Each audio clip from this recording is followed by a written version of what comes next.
Bismillahirrahmanirrahim. Assalamualaikum warahmatullahi wabarakatuh. Tapi utamanya adalah menjadi pengusaha. Jadi kalau jihad dulu itu berperang ya, perang Badar, perang Uhud dan lain, sekarang jihadnya itu adalah menggerakkan ekonomi, khususnya ekonomi umat yang terpinggirkan.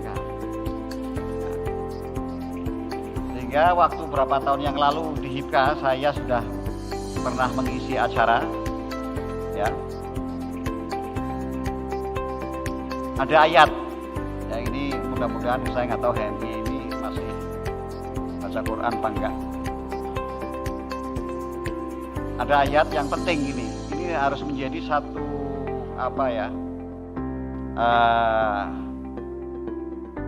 satu ikon di dalam kehidupan kita. La yughayyiru ma biqaumin hatta yughayyiru ma bi anfusihim ya.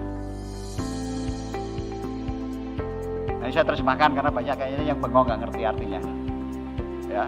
Tidak berubah suatu masyarakat, satu kaum kalau mereka sendiri nggak merubahnya. Sehingga ini yang sering saya mengkritisi para tokoh agama, ulama, ustadz ya, itu menafsirkan takdir itu sempit. Sehingga kalau umat Islam di Indonesia ini kan kebanyakan di bidang ekonomi marginal ya. Yang menguasai ekonomi teman-teman saya semua itu teman-teman keturunan Tionghoa ya. Ada Edwin Suryajaya, ada Tommy Winata, ada Franky Wijaya, ada Anthony Salim dan lain-lain ya, yang sampai ribuan, yang skala bisnisnya itu bukan miliar lagi, triliun. Tapi kalau pengusaha umat Islam, baik itu yang di HIPKA atau yang di Muhammadiyah atau yang di pengusaha NU atau pengusaha HB, itu kan ada sekarang Ikatan Saudagar HB ya. Itu yang skalanya 1 triliun ke atas itu bisa dihitung dengan jari. Padahal penduduk umat Islam itu kira-kira 82%. Ya, jadi makanya itu tafsir ya mengenai takdir itu, bahwa semua saya bisnisnya seperti ini, itu berarti karena takdir. Nah, itu yang mestinya harus direvisi. Lah ini HIPKA ya, di sini kumpulan pengusaha-pengusaha muslim itu harus menjadi motor, menjadi lokomotif gerakan perubahan ekonomi di Indonesia. Ya. Ceramah saya di Muhammadiyah di situ ya. Nah, HIPKA mempunyai kelebihan, saudara Kamru Samad ya, karena kebanyakan kahmi itu ada di posisi-posisi politik ya. Nah, tapi tidak bersinergi antara HIPKA dengan kahmi, itu nggak bersinergi.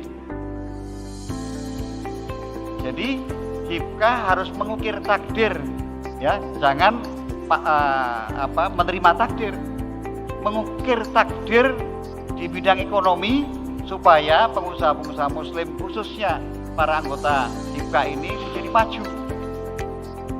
Untuk itu harus didesain, harus dibikin roadmap-nya ya.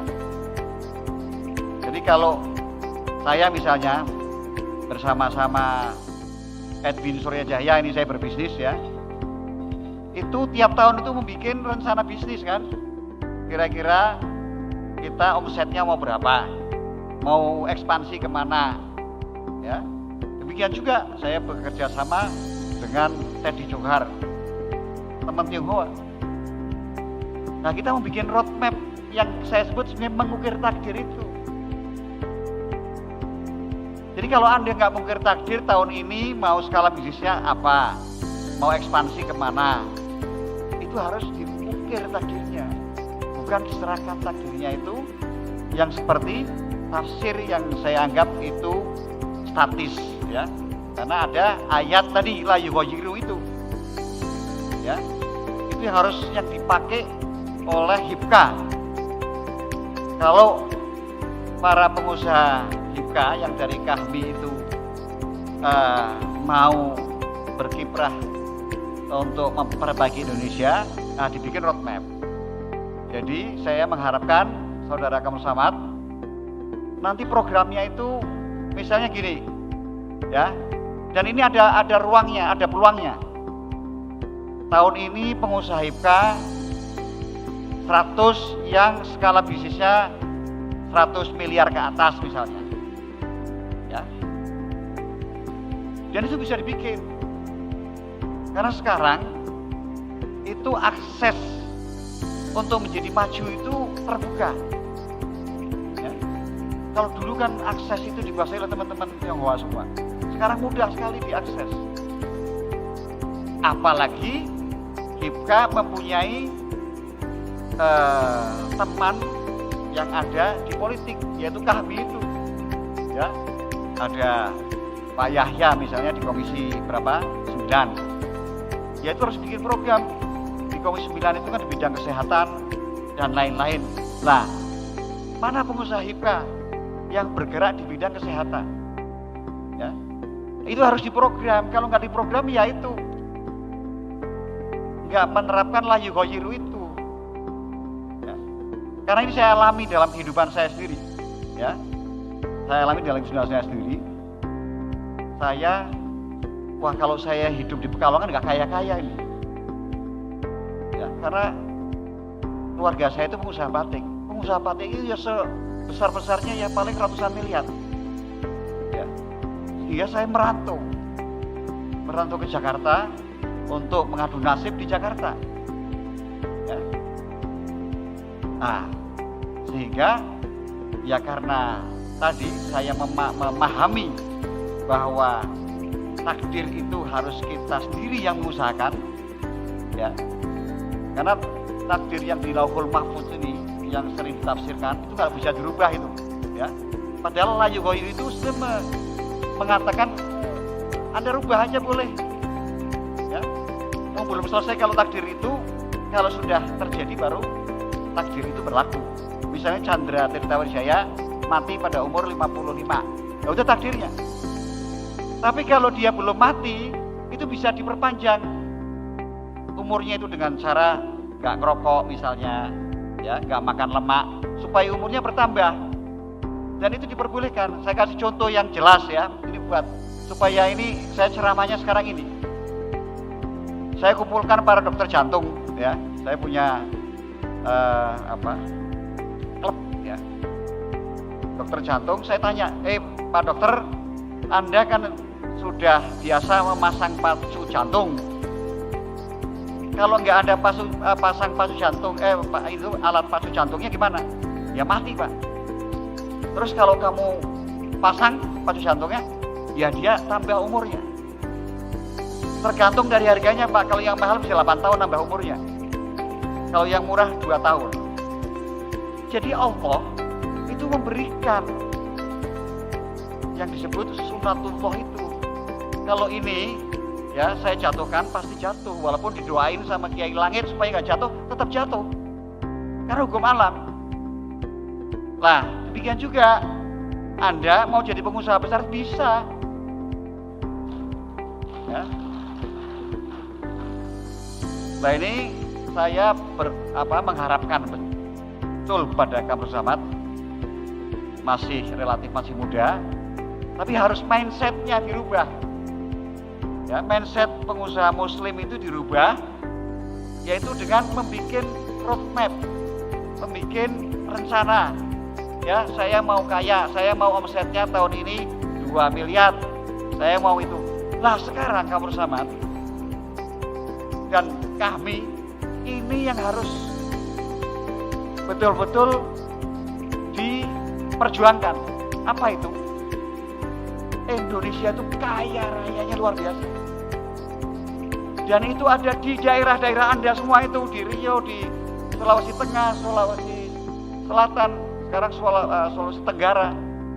Saya punya teman, saya kasih tahu Kapolres Ahmad. Ini memang skalanya belum kelas Anda, memang. Saya punya teman, dia beli nikel di Konawe Utara Kapolres Ahmad, harganya 400 juta dolar. Ya, saya tanya, kamu beli 400 juta itu apa hitungannya? Sudah kita GORC, isinya 2 miliar ton. Nah sekarang 1 ton itu kira-kira 50 dolar. Jadi kalau 50 dolar kali 20 miliar itu 1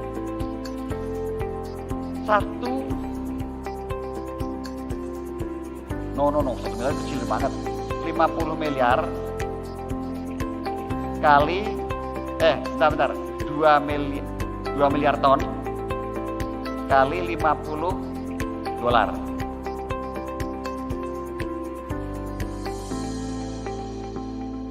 $100 miliar. 100 miliar dolar itu kan berarti 15 triliun. 150 triliun, 50 triliun. 150 triliun. 150 triliun. Itu satu perusahaan. Dan dia ada di daerah mana, teman? Sulawesi Tenggara mana? Ada nggak Sulawesi Tenggara? Di Konawe. Tuh, kenapa bukan Anda yang punya?